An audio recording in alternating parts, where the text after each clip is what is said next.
we'll focus in on West Bloomfield football. The West Bloomfield Lakers last night going on the road for the second consecutive week, this time against Birmingham Groves, a cross OAA matchup between the Lakers in the OAA Red division and the Groves Falcons in the OAA White division. Both teams coming in 1-0, but only one could leave undefeated. Let's take a look at the action from last night.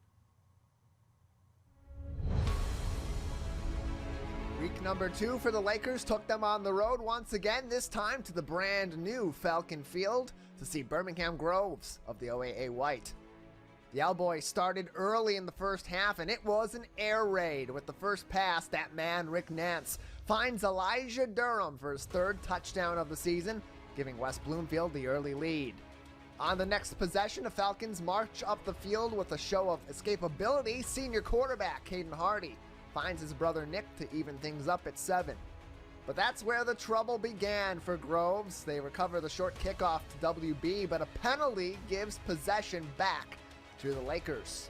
A scary moment on the scamper for senior quarterback Rick Nance. Hit hard, he hobbles off the field, but never fear, Jamal Shakespeare is here, and he hands it off to Cam Flowers, who finds the sideline, tight ropes to open field, and hits the end zone. Lakers take the lead 14-7. From there, all L-BOYZ all the time. Marquise Morris, they call him the Flash. Guess why? 73-yard touchdown and a 2-score lead.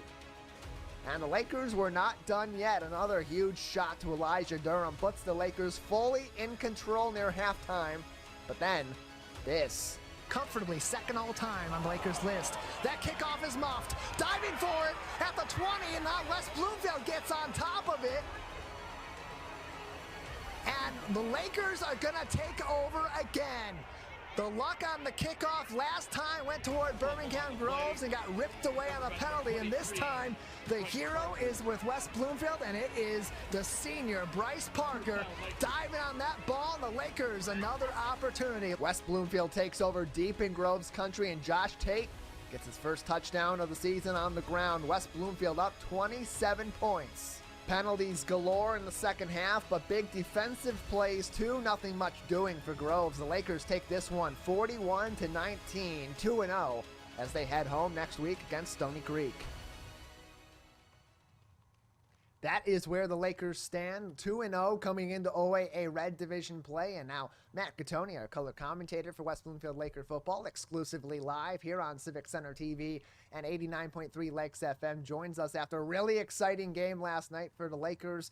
Started off firing on every single cylinder. The defense, excellent after a quick score early in the game for Birmingham Groves, really shutting down that offense that had its way in week 1 with North Farmington, and then in the second half still being able to move the ball offensively. The biggest takeaway for this is just how effective the Lakers can be in all 3 phases of the game when they play focused football, when they execute on their game plan, and when everybody is playing their role perfectly. Yeah, before the season started, speaking to Coach Hilbers, he spoke about how he wanted to play complementary football. You know, defense helps the offense, and just everyone helps each other and helps make everyone's job easier. We saw that last night. The offense stepped up, and when the defense got a stop and gave them good field position, they reciprocated that and put points up on the board. It was really a beautiful display of complementary football last night. I was really impressed with how the offense was able to move the ball. Yeah, the Lakers showing that chemistry again in the air, but also what was really nice to see is against a very tough, very physical interior for Birmingham Groves, they were able to get that running game going with multiple options in the backfield. Rick Nance, another nice game running the football, and Josh Tate getting involved, his biggest game of the season, including that touchdown you saw just a couple moments ago, but also Cam Flowers, a huge game for him on the ground with 2 touchdowns. Yeah, how he was running the football, you would have thought Cameron Flowers was a running back himself and not a wide receiver. He really was running it physically. He was getting the ball, and he was refusing to go down at the first touch. And I think Josh Tate really had a fantastic game, not just running the ball, but he was really impressive as a pass blocker last night. Yeah, Elijah Durham on Twitter or X or whatever we're calling it nowadays, I posted a highlight, and he had responded. It was a touchdown that he scored, his second touchdown in the air of the game, and credited Marquise Morris also for those upfield blocks. And in past seasons, one of the best players in an upfield block situation in the skill positions had been Trenton Allison. And a lot of these younger guys taking that lesson from seeing what Trenton Allison had done in past seasons and other players down the depth chart, making big plays in the blocking game, setting up their players to make big plays all game long. Rick Nance had a couple of nice blocks as well. That offensive line getting down the field, getting to the sideline, opening up holes for their speedy backs like Cam Flowers, and also for wide receivers like Marquise Morris to use the sideline and get to open space, knowing that the Lakers' speed is deadly against any team each and every week that they're playing, whether it's Thursday, whether it's on Fridays, or maybe eventually a Saturday game at Ford Field down the line, should the Lakers be able to win a whole lot of games this football season and advance throughout the playoffs. What was a glaring issue, though, last night was the number of penalties. It was a little bit of an issue in week one at the Zenith Prep Kickoff Classic, but something unlike we've seen doing these broadcasts over the last several years of their games. It was not necessarily something that was popping up time and time again, but last night really the floodgates sort of opened for the Lakers on the penalties side, but ultimately not really affecting them in the final score. Yeah, you mentioned the penalties in week one. There was fewer in week one. There was more so the timing of those penalties, but last night they just had a bunch of like small mental mistake penalties, a handful of delay of games that you really can't have, especially late in the season. That'll come back to bite them, but also just a few personal fouls and unsportsmanlike conduct penalties that you just really can't have either. Yeah, those penalties can be game changers. That's the difference between, in a close game, between having a close game and having a runaway game. You think about even Birmingham Groves last night, that kickoff that was short to the Lakers. Groves came up with it. A penalty ended up giving that ball instead to West Bloomfield, and that's where they took over the game. It was 7-7 at that point. West Bloomfield got the ball back, went up the field, took a 14-7 lead, and never looked back. Perhaps could have been in the other direction if Birmingham Groves had not had a penalty on that kickoff and ended up coming up with possession. So the Lakers definitely going to be working on discipline as they head home next week. But now they get into the thick of their schedule. And Matt, it doesn't get any easier from here. Next week, Rochester Hills Stony Creek is coming into town, the first OAA Red Division matchup. They are 1-1 after blowing out Bloomfield Hills on the road at Bloomfield Hills High School last night in a 57-7 routing of the Blackhawks. The Lakers have a really tough schedule coming up the next 5 weeks or so. Really, really tricky for the Lakers. Really, the rest of the way, there is no room for error. Yeah, minimal room for error at this point. By 4 weeks from now, the Lakers will only have one home game left, so that really even slims the margin of error over these next few weeks. They really got to handle business at home this week, especially against a team like Stony Creek. And when they have Rochester Adams and Clarkson coming up later on in the season, it's really important to get a win next week. Yeah, Stony Creek is no team to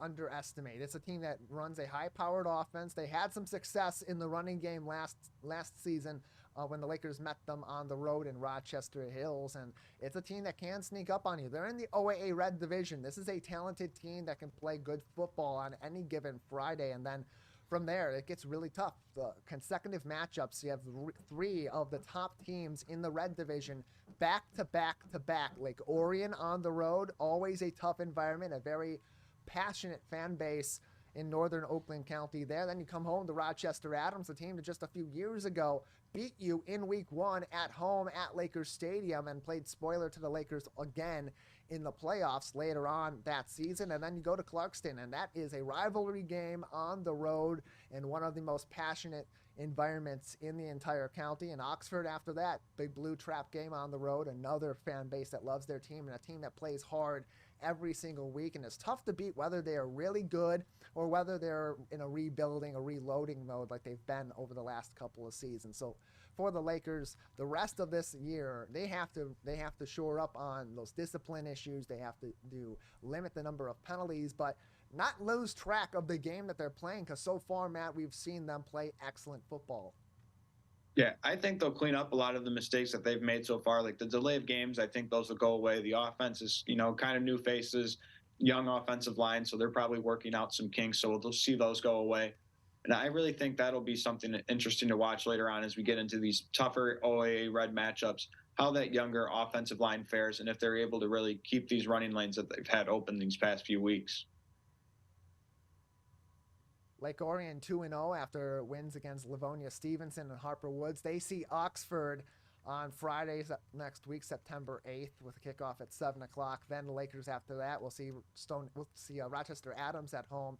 They are 1-0 after after a win at Orchard Lake St. Mary's last week. They play tonight against Rochester High, and then they have a big early season test next week on the road at Clarkston High School. Then Clarkston Wolves, of course, going to see Rochester Adams in 2 weeks on September 8th. But they also have a really tough schedule coming up. Southfield A&T, they'll be playing tonight on the road in Southfield. Southfield coming off a big Week 1 victory over Cass Tech. And Clarkston losing in a 10-24 matchup at the Big House last week against Northfield. Potentially, Clarkston could start this season 0-3 if they don't get past Southfield A&T, and if Rochester Adams has a big game against them, showing they are not in a reloading year. They beat Orchard Lake St. Mary's, another powerful program in our local area, and Rochester Adams off to a strong start again. So all the more reason the Lakers have to be on their game each and every week, have a similar performance, and never take their foot off the gas, Matt. I think that was something that was really evident last night, that game was out of reach for Birmingham Groves by the time we got to the half, and the Lakers kept their starters in the game, kept playing hard, kept moving the football and scoring points, and that really shows that every single minute of those 48-minute games counts for this team in 2023. Yeah, even though last night it was a blowout and by the halftime, you could still tell that the Lakers wanted to really keep the offensive end, keep the offense humming, maybe get more, like I said before, get that young offensive line some reps and really get that run game in rhythm. And we saw it by the end of the game on those jet sweeps and any outside handoff. The offensive line was moving people up. Those running lanes were there, and they were able to run the ball at will come late in the game.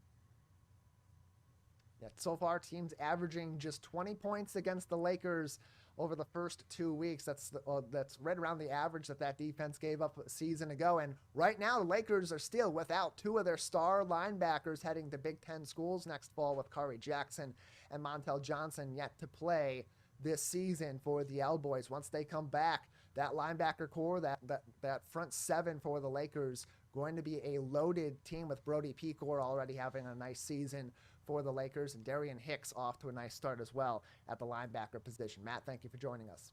Yeah, thank you for having me.